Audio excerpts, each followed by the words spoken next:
नमस्कार दोस्तों, आज बात करने जा रहे हैं एक महिला मरीज के लिए। एक पेशेंट जबलपुर से दिखाने आई जिसको पेट में लगातार 2 वर्षों से दर्द हो रहा है। पेट दर्द के लिए उसने कई सारे चिकित्सकों को दिखाया और उनसे सलाह लिया। कई सारा उसने इन्वेस्टिगेशन भी कराया। जब मेरे पास दिखाने आई तो मैं उसका केस टेकिंग लेने बैठा। जब केस टेकिंग लेने बैठा तो उसके चेहरे पे अजीब सा डर, स्ट्रेस और एंग्जाइटी दिख रहा था। मैंने उससे पूछने का प्रयास किया कि पेट दर्द कब से हो रहा है, ऐसा क्या हुआ जिससे पेट की परेशानी है। तो उसने बहुत सारी बातें बताना शुरू किया। उसने बोला कि बचपन से ही उसको कॉन्स्टिपेशन की परेशानी है और कॉन्स्टिपेशन के लिए जबलपुर में उसने बहुत सारा ट्रीटमेंट लिया।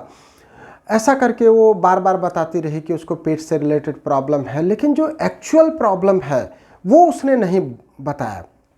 फिर मैंने दोबारा उसको बुलाया कि तुमको कोई मानसिक परेशानी है क्या? तो उसने टालने की कोशिश किया, बोला नहीं, हमको तो कोई ऐसा परेशानी लगता नहीं है। कई बार क्या होता है कि मरीज को खुद भी नहीं पता होता है कि उसको कोई मानसिक परेशानी है, लेकिन उसके चेहरे में या उसके हाव भाव में या प्रदर्शन में वो प्रतीत होता है, दिखता है। बतौर चिकित्सक अगर हम कीन ऑब्जर्वेशन करते हैं, कीन ऑब्जर्वर हैं, तो हम देख सकते हैं, समझ सकते हैं, जान सकते हैं। मैंने उससे वापस बुलाया और उसकी फैमिली हिस्ट्री के बारे में और डिटेल में पूछना चाहा। जैसे ही मैंने उसके मदर के बारे में पूछा तो वो रोने लगी और बताई कि उसके मदर की डेथ हो गई है। और मदर की डेथ कैसे हुई? उसको स्टमक कैंसर था, उनकी मदर को स्टमक कैंसर था और स्टमक कैंसर के कारण उनकी डेथ हो गई। तो ये लेडी को पेट में दर्द हो रहा है। पेट में दर्द तो छोटी समस्या है, फीमेल्स के पेट में दर्द एकदम कॉमन सी कंप्लेंट्स है।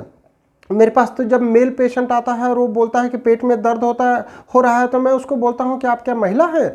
महिलाओं को पेट दर्द होता है, पुरुषों को तो बहुत कम पेट दर्द की शिकायत होती है।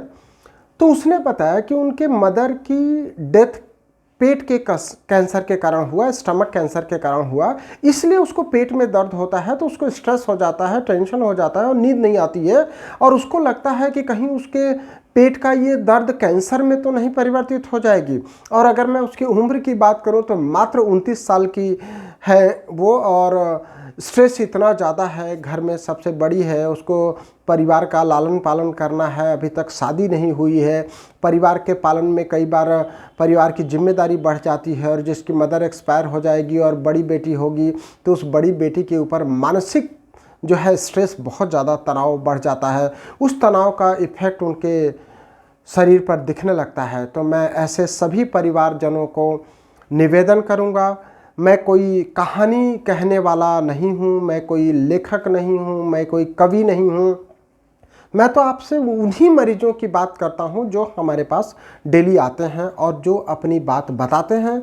मेरे इस वीडियो का केवल इतना मात्र संदेश है कि अगर इस तरीके का कोई परिवार आपको दिखता है, कोई बच्ची आपको दिखती है, कोई व्यक्ति इस तरह की परेशानी से जूझ रहा है, दुखी है, तो उसको तुरंत होम्योपैथिक डॉक्टर से मिलवाइए, उसको सारी बात बताइए।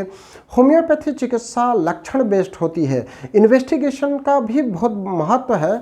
इन्वेस्टिगेशन हम उन लक्षणों को कंफर्म करने के लिए करते हैं। कई बार इन्वेस्टिगेशन में कुछ नहीं आता लेकिन परेशानी बनी रहती है। पेट दर्द के कई सारे कारण हो सकते हैं। ओवेरियन सिस्ट हो सकता है, फाइब्राइड हो सकता है, रीनल स्टोन हो सकता है, स्टमक में कोई परेशानी हो सकती है, जीईआरडी हो सकती है, इसोफेजाइटिस हो सकती है, आईबीएस हो सकता है, कई सारी समस्याएं हो सकती है, पेट से रिलेटेड हो सकती है। लेकिन मानसिक परेशानी जो है वो भी पेट दर्द, एसिडिटी या जलन करा सकती है। अगर आपको नींद नहीं आता है तो आपका डाइजेशन पुअर हो जाएगा, और वो डाइजेशन अगर आपका प्रॉपर नहीं होगा तो उससे भी पेट की परेशानी आपको बनी रहेगी।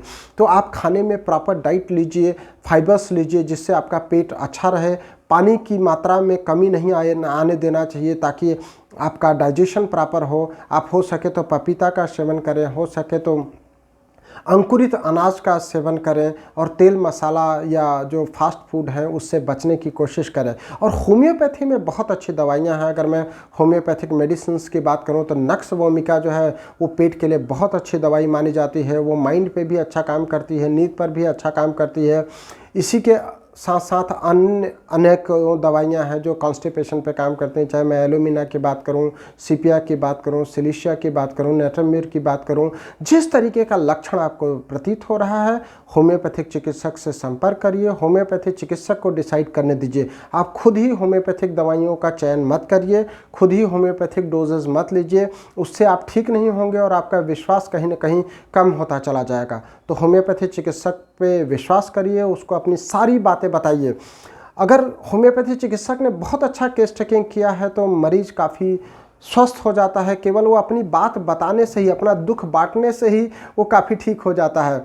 तो होम्योपैथी चिकित्सक को आप अपनी सारी परेशानी बताइए और परेशानी साझा करने के साथ होम्योपैथी ट्रीटमेंट लीजिए। होम्योपैथी ट्रीटमेंट जीआईटी सिस्टम के लिए बहुत अच्छा है, कॉन्स्टिपेशन के लिए भी काफ़ी अच्छा है और नींद के लिए भी काफ़ी अच्छा है। कोई सिडेटिव ट्रीटमेंट नहीं होता है। आप एंटी डिप्रेसेंट या एंटी एंग्जाइटी के लिए कोई दवाइयाँ मत लीजिए, उससे आपको आदत पड़ जाएगी। होम्योपैथी दवाइयाँ जो होती हैं वो कोई सिडेट नहीं करती हैं, उससे आपका सिस्टम करेक्शन होता है, मेटाबॉलिज्म करेक्शन होता है और आप पूर्ण रूप से स्वस्थ होते हैं। आप इसी तरीके से हमारा यूट्यूब चैनल देखते रहें। होम्योपैथी ट्रीटमेंट लेने के लिए आप हमको कॉल कर सकते हैं 0731-406-4471 या फिर 9826042287। थैंक यू, धन्यवाद, नमस्कार।